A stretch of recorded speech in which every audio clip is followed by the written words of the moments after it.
Blast zone మన action king Arjun గారిది అనమాట. ఇది చాలా పెద్ద హిట్ అయింది తమిళనాడులో కూడా, అలాగే మన తెలుగులో కూడా అనమాట. ఇప్పుడు మనకైతే ఓటీటీలకి అయితే వచ్చేసింది, అది కూడా నెట్ఫ్లిక్స్లో తెలుగు లాంగ్వేజ్లో కూడా.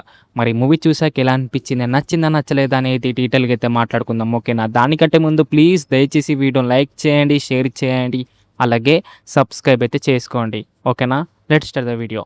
ప్లాట్ విషయానికి వస్తే చాలా సింపుల్గా అయితే ఉంటుంది భయ మూవీ ప్లాట్ అనేది. విలన్కి ఏమో ఒకటి కావాలి. దీంట్లో అనుకోకుండా మన అర్జున్ గారి ఫ్యామిలీ అయితే ఎంటర్ అవుతుంది అనమాట. వాళ్ళ ఫ్యామిలీ ఏమో కరాటా నేర్చుకుని ఉంటారు, కరాటాలో మనకు ఆరితేరి ఉంటారనమాట. మరి లాస్ట్కి అది ఏం జరిగింది అనేది మూవీ ఒక ప్లాట్. చాలా చాలా సింపుల్గా అయితే ఉంటుంది భయ. ఇది ట్రైలర్లో కూడా మనకైతే చూపెట్టారు, పెద్ద గేమ్ అయితే ఉండదు ప్లాట్ అనేది.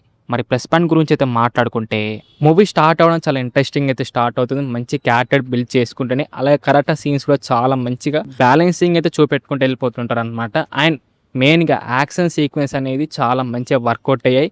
ఆ కొరియోగ్రఫీ అనేది చాలా మంచిగా చేశారనిపించింది.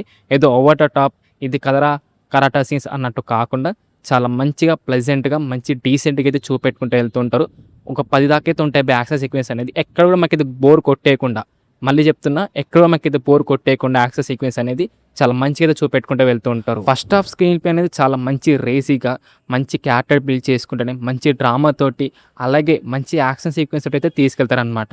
అలాగే అనవసరమైన సీన్స్ అనేది ఏది రావు.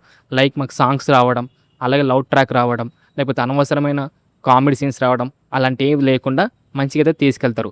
అలాగే ఇంటర్వెల్ కానీ ప్రీ ఇంటర్వెల్ అయితే అదిరిపోయింది. నాకైతే చాలా బాగా నచ్చింది. సినిమాటోగ్రఫీ అయితే బాగుంది, పర్సన్ క్వాలిటీస్ అయితే డీసెంట్ అయితే ఉన్నాయి, బ్యాక్గ్రౌండ్ స్కోర్ అయితే పర్లేదు అనిపించింది, ఎడిటింగ్ కట్స్ అయితే బాగున్నాయి అనమాట. అండ్ కలర్ గేనింగ్ అయితే డీసెంట్ అయితే అనిపించింది. ఇక మైనస్ పాయింట్ గురించి అయితే మాట్లాడుకుంటే సెకండ్ హాఫ్ అనేది కొంచెం బెటర్గా ఉంటే ఇంకా చాలా బాగుండే అనమాట. ఎందుకంటే కన్విన్సింగ్ రైటింగ్ అయితే ఉంటుందన్నమాట. దాంతోపాటు చాలా ప్రెడిక్టబుల్గా అయితే తీసుకెళ్తూ ఉంటారు సెకండ్ హాఫ్ అనేది. అండ్ మెయిన్గా విలన్ క్యారెక్టర్ అనేది అంత పవర్ఫుల్గా లేదనమాట. అండ్ చాలా విలన్ క్యారెక్టర్స్ ఉన్నా కూడా ఒక మెయిన్ విలన్ క్యారెక్టర్ అనేది అంత పవర్ఫుల్గా అయితే చూపెట్టలేకపోయారు. అండ్ దాంతోపాటు ఒక్కటంటే ఒక్క ఎమోషనల్స్ వేసో సరిగ్గా వర్కౌట్ కాలేకపోయాయన్నమాట. క్లైమాక్స్ కానీ ప్రీ క్లైమాక్స్ కానీ అంత కొత్తగా అయితే లేదు బ్యా, చాలా రొటీన్గా అయితే అనిపించింది. క్లైమాక్స్ అనేది ఒక ఫైట్ పెట్టేసి ఎండ్ చేసేద్దాం అని అయితే కలిగిందనమాట. చాలా సింపుల్గా అయితే ఉంటుంది బ్యా క్లైమాక్స్ అనేది. దానివల్ల కొంచెం డిసప్పాయింట్ అయితే అయ్యానమాట నేనైతే. ఇక ఓవరాల్గా ఎలా అనిపించిందిరా అంటే యావరేజ్ భయ్య. ఈ వీకెండ్కి అయితే చూడొచ్చు, నెట్ఫ్లిక్స్లో అయితే స్ట్రీమింగ్ అయితే అవుతుంది. ఫ్యామిలీ వాచబుల్, అడల్ట్ సీన్స్ అంటూ ఏం లేవు, అండ్ తెలుగు లాంగ్వేజ్లో అయితే ఉంది భయ్య. ఒకసారి అయితే ట్రై చేయండి, ఓకేనా? ఇది డార్లింగ్స్, మరి మూవీ రివ్యూ ఎలా అనిపించింది, నచ్చిందా నచ్చలేదా? రివ్యూ కనుక నచ్చితే మటుకు దయచేసి వీడియోని లైక్ చేయండి, షేర్ చేయండి, అలాగే సబ్స్క్రైబ్ అయితే చేసుకోండి, ఓకేనా? నెక్స్ట్ వీడియోలో అయితే కలుసుకుందాం. By by darlings.